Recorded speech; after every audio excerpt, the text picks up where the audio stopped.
I have watched my brother, the Duke of Varnmore, negotiate with foreign ministers, silence a room of 300 with a single look, and refuse every eligible woman in England for 11 consecutive years.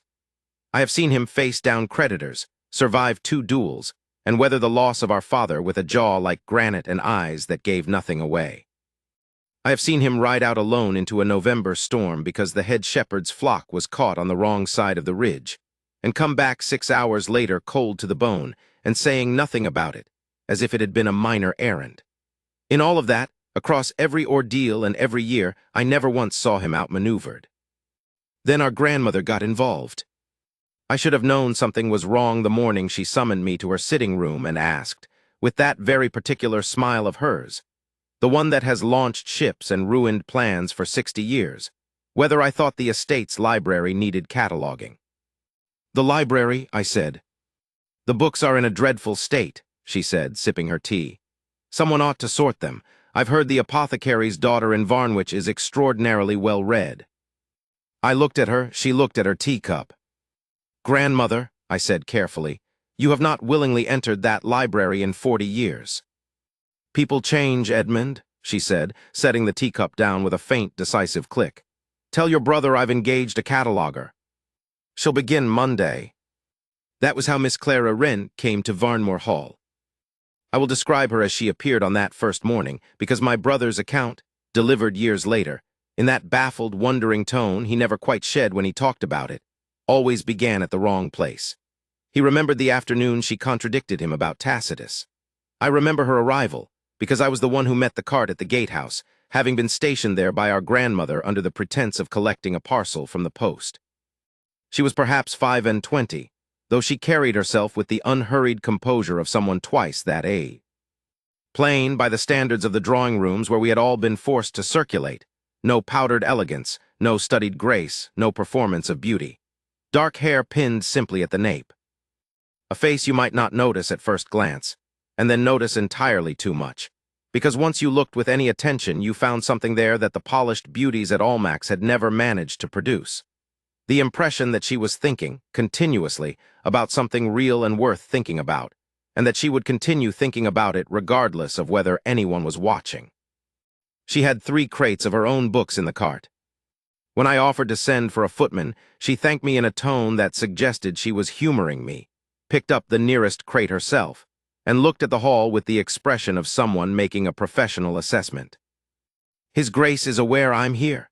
she asked, not nervously, but with the pragmatism of someone who has dealt with arrangements that fall apart at the point of delivery.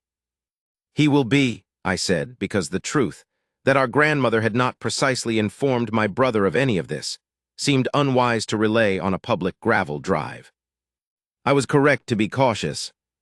When Garrett, the Duke of Varnmore, my brother, the man whose name alone was enough to stop arguments in 3 counties, came down for his morning correspondence, and found a strange woman installed at the far end of his library with her sleeves turned back, her coat still hung over the back of a chair, and a leather-bound ledger open across her knees, his expression went through several stages in rapid succession.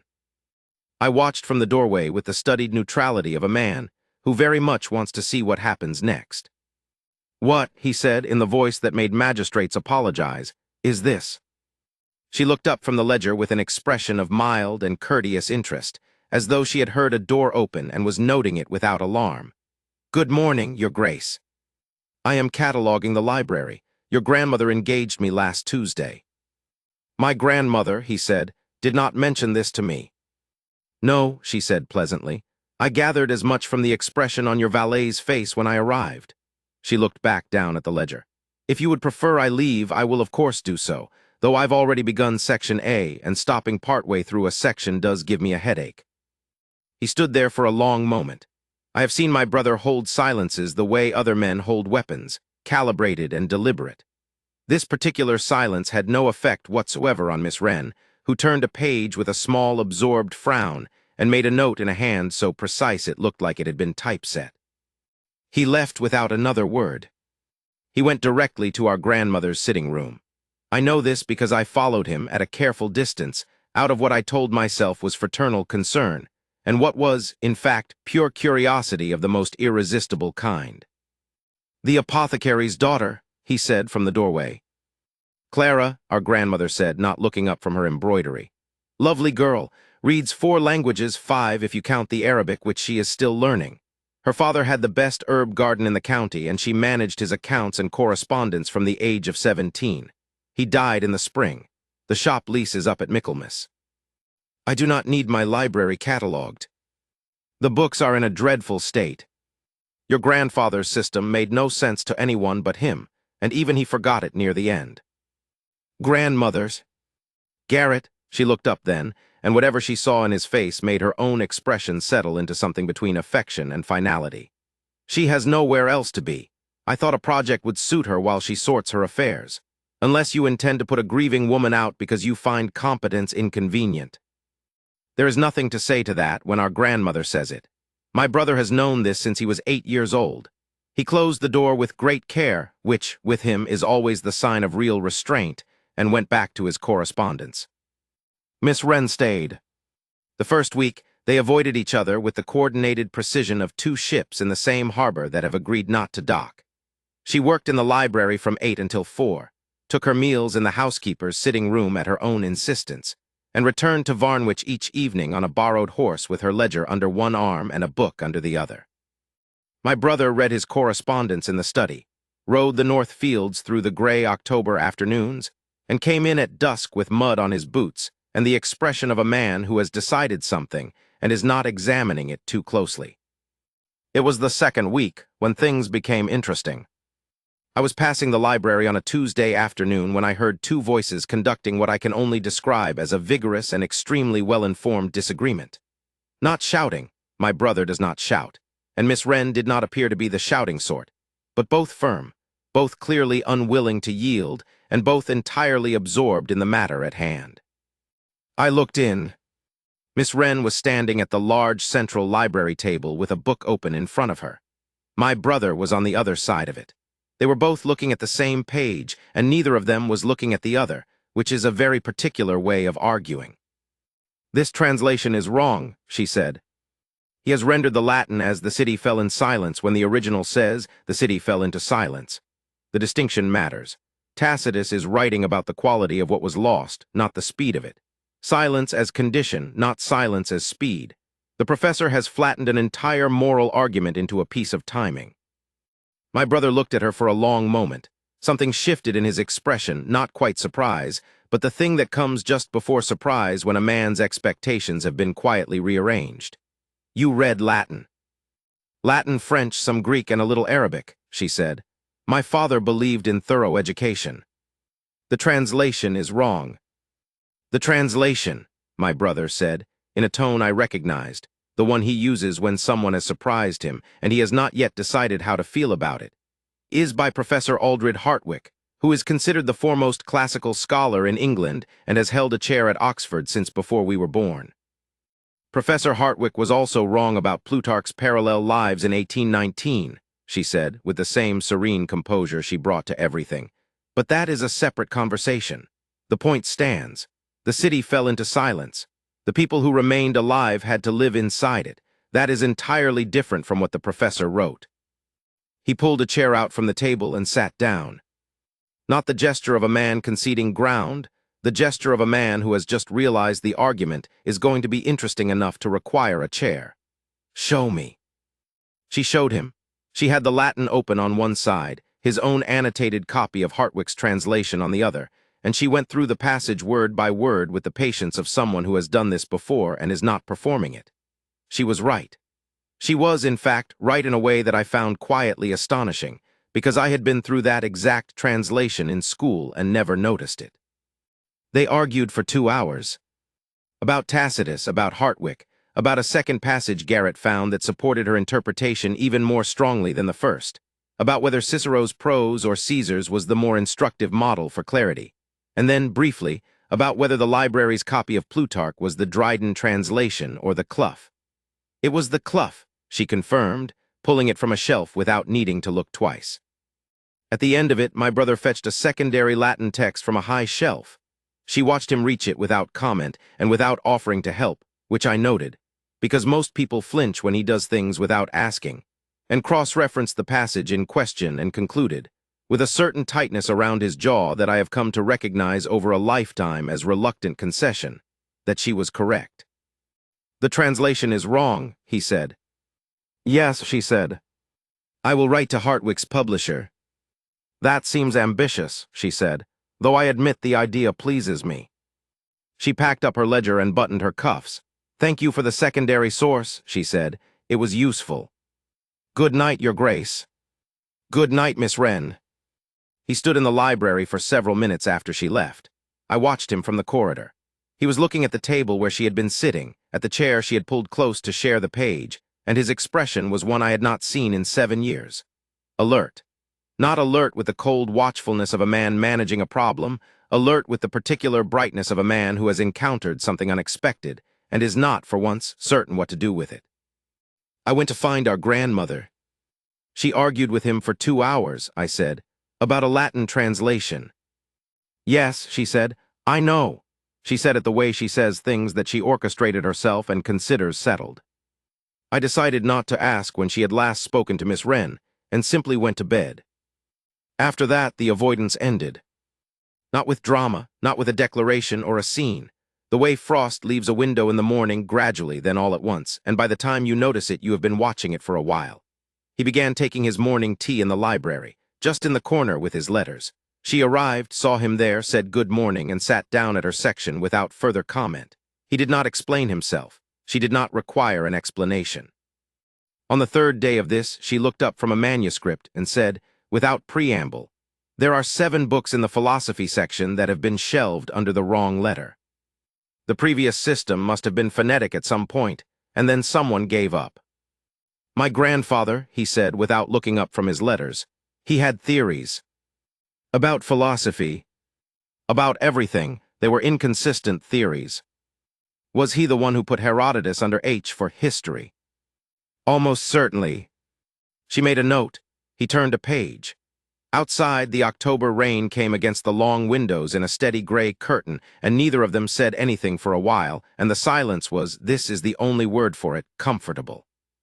I told our grandmother that evening that he had laughed, twice, during a conversation about whether Herodotus belonged under H. She put her embroidery down and looked at me with quiet satisfaction. "Real laughing," she said. "Real laughing." "Good," she said, and picked the embroidery back up. "He hasn't done that since before Helena." "Helena, I will not linger on it. Our brother lost someone, 7 years ago, in the way that marks a person in the deep places. A young woman he had expected to marry. Gone in the spring of a fever before anything official was ever said. Leaving behind only the particular grief of a thing that never became a thing, and so can never be properly mourned. What it left behind in Garrett was a man who was still entirely capable of functioning, of managing his estates, his tenants, his parliamentary duties, his considerable responsibilities, but who had, somewhere in those 7 years, quietly excused himself from everything else, from warmth, from proximity, from allowing anyone close enough to matter. He had not noticed he was doing it. He had simply decided at some point that the estate came first, that he was in all other respects perfectly well, and that he preferred his own company to the tedium of performance that society required. The women presented to him at every season, accomplished, beautiful, entirely suitable, received the same courtesy and the same distance, and left no mark. Miss Wren had not been told any of this, and she was not, as I was coming to understand, the sort of person who adjusted her conduct based on what other people had decided about themselves. The third week, I came down to the library early and found them both already there. She was at the manuscript table with 2 reference texts open and a third propped against a stack of letters to keep the pages flat. He was in the corner chair with what I recognized as his estate accounts, which he had apparently decided needed reviewing in the library rather than the study. Neither of them was talking. Both of them were entirely absorbed. The fire was well built up, and there was a second cup of tea on the small table beside his chair that I was quite certain had been provided by the housekeeper on his instruction, because there was one the same there every morning now. I had noticed, regardless of whether our grandmother or I happened to be about. I left before either of them saw me. Our grandmother, during those weeks, was a study in restraint. She appeared in the library on precisely 3 occasions, briefly, warmly, with a sensible question about the catalog's progress. and on each occasion managed, with the unhurried ease of 60 years of practice, to position herself, my brother, and Miss Wren in the same corner of the room long enough to establish something that felt entirely natural before remembering a prior engagement and drifting away. She did not push. She did not hint. She made no speeches and offered no pointed observations. She simply arranged proximity and trusted the rest to follow its own logic, which is, I think, the most sophisticated form of maneuvering there is. "You are remarkably shameless," I told her one evening when Garrett had gone out to the stables, and I was fairly confident Miss Wren was riding back to the village. "I am remarkably fond of my grandson," she said, without any heat whatsoever. "And I am old enough to know that people who are running out of time do not always know it, and sometimes they need a small push in the right direction. I am providing the push. The rest is entirely theirs." In the 4th week, there was a frost that came overnight and glazed the fields white and made the lane into the village impassable before 7 in the morning. Miss Wren arrived at the hall on foot, having walked the long way through the home field.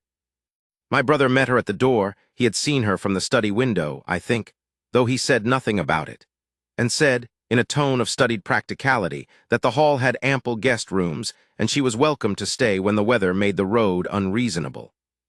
She considered this for a moment. "That is practical," she said. "Thank you." She stayed 3 nights. In the evenings, at my grandmother's gentle insistence, she joined us for dinner.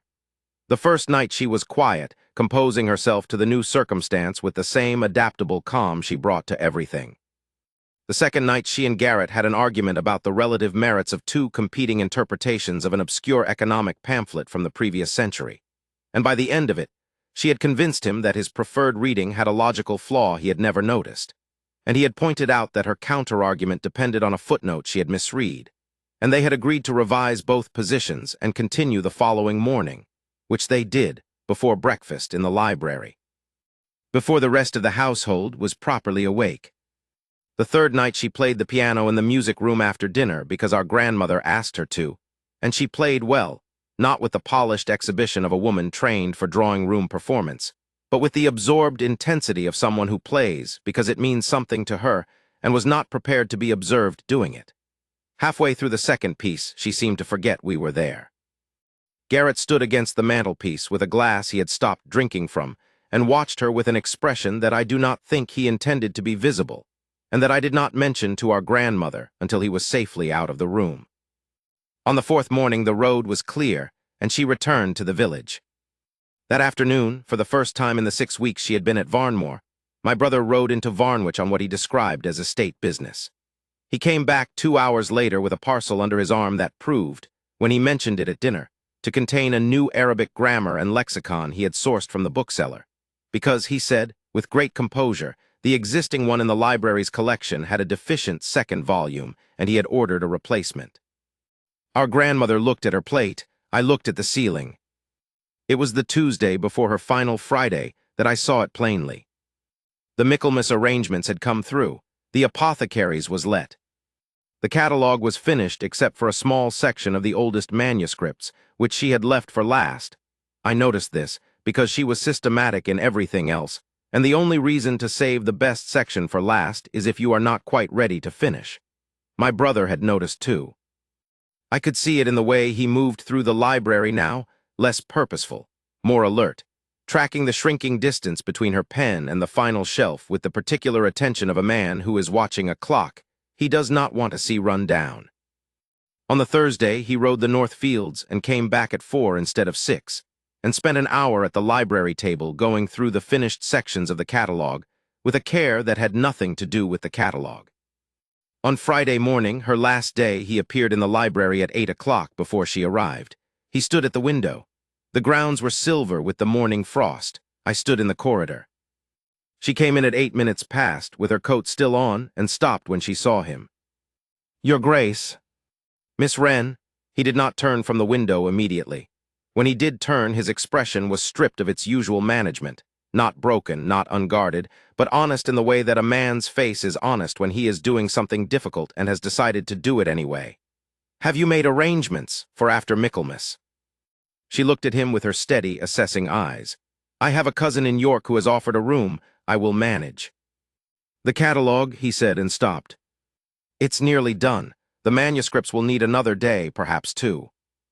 I am aware of that. He was quiet. The morning light was flat and pale through the long windows, the kind of autumn light that makes everything look as though it is already remembered rather than happening now. There is also the matter of the East Wing Library, he said, which has not been catalogued in my father's lifetime or his father's before him. I have been told it is in a considerably worse state than this one. She was very still. I was not engaged for the East Wing. No, he said, you were not.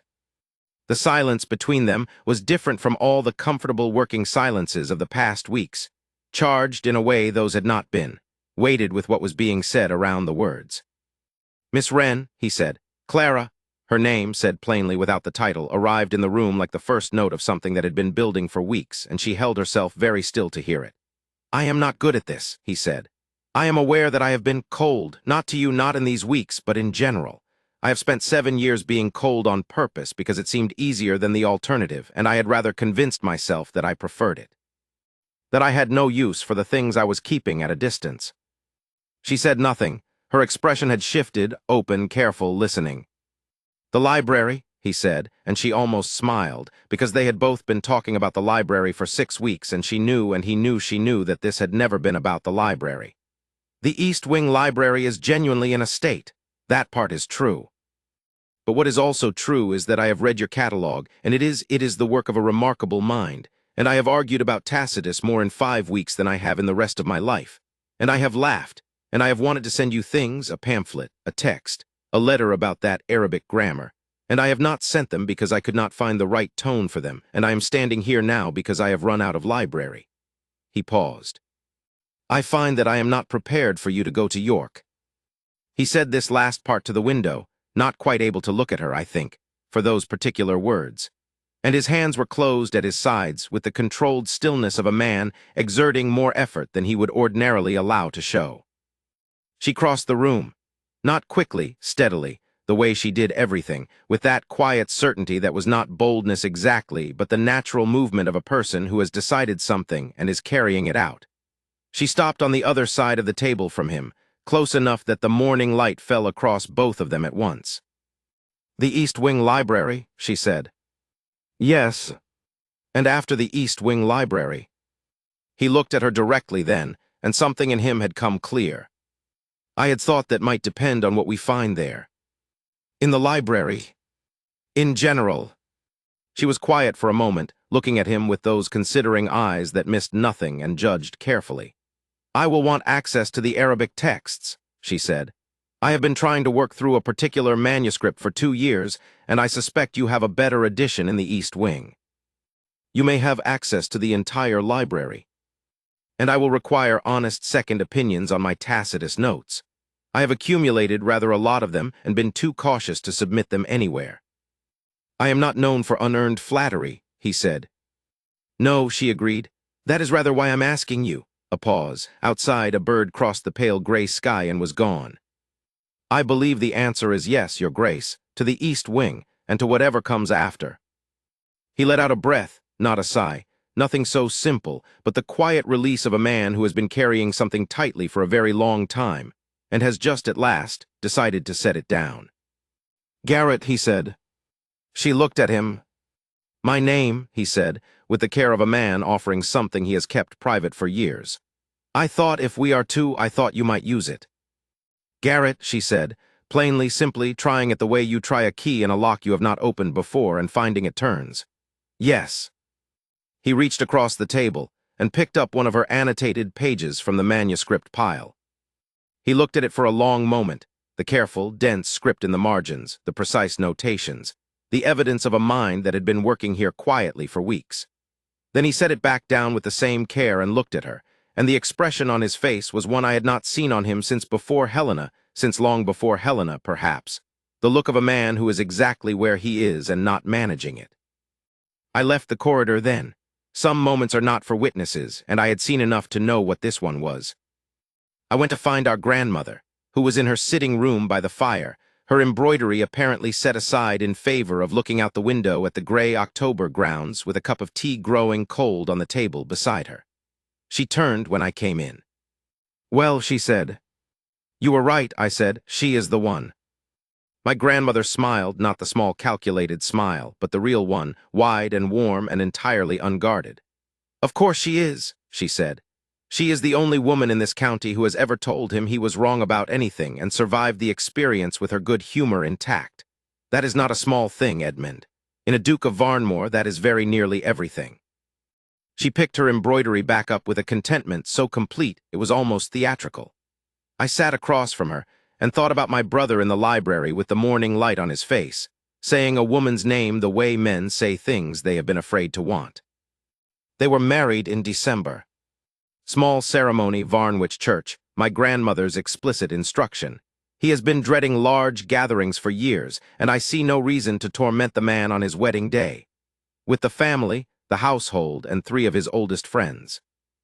The whole village came anyway, crowding into the churchyard and the lane outside in their coats and gloves, blowing white breath into the December air.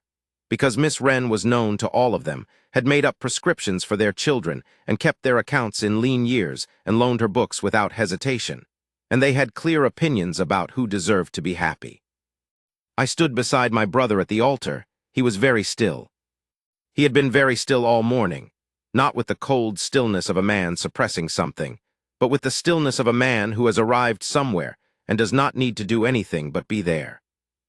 I watched him watch the church door, and when it opened and she came through it, in a plain ivory gown that suited her entirely, with that steady, unhurried walk of hers and the first real smile I had ever seen her aim at someone without any composure in it at all, his expression did not change so much as settle, as if the last degree of tension in him had quietly released. The vicar spoke. They answered. He slid the ring onto her finger with a steadiness that was not composure this time, but something else entirely, something that had nothing to manage. The village cheered when they emerged. Grandmother accepted the credit, offered to her by my cousin Agnes in a barely lowered voice, with considerable serenity. Garrett looked at the crowd, and then at his wife, and then, to my complete astonishment, loud and unguarded and with his whole chest, he laughed. She looked up at him. "What?" she said. "Nothing," he said. "Only, you came to catalogue the library and you appear to have sorted out everything else at the same time, and I find that I am not even remotely surprised." "The manuscripts first," she said, "then the difficult sections." "Is that what I was, a difficult section?" "You were," she agreed, and tucked her hand into the crook of his arm. "You improved considerably with annotation." He put his hand over hers and they walked down the lane through the cheering crowd, and I stood on the church steps in the December cold and thought, this is what she saw. Our grandmother, driving a cart to Varnwich in September with that quiet smile. Not a beauty, not a fortune, not an accomplishment at the pianoforte. A woman who carried her own crates and argued for 2 hours about a dead Roman and grieved her father without fuss and managed her own affairs and was, underneath all of it, entirely willing to be known. And a man who had forgotten, somewhere in 7 years of doing everything correctly, that being known by the right person is not a risk. It is the whole point. She had walked in to sort his library and ended up with the harder task. I do not think she minded. My grandmother told me later that evening, when the guests had gone and the house was quiet, and we sat by the dying fire with the candles burning low. The best matches are the ones where both of them were running out of time, and neither of them knew it until someone pointed them in the right direction. "Is that what you were doing?" I asked, pointing. "I was cataloguing," she said. Her eyes were bright with something that was close to tears and closer to triumph, and she looked very pleased with herself and not at all inclined to apologize for it. Someone had to start.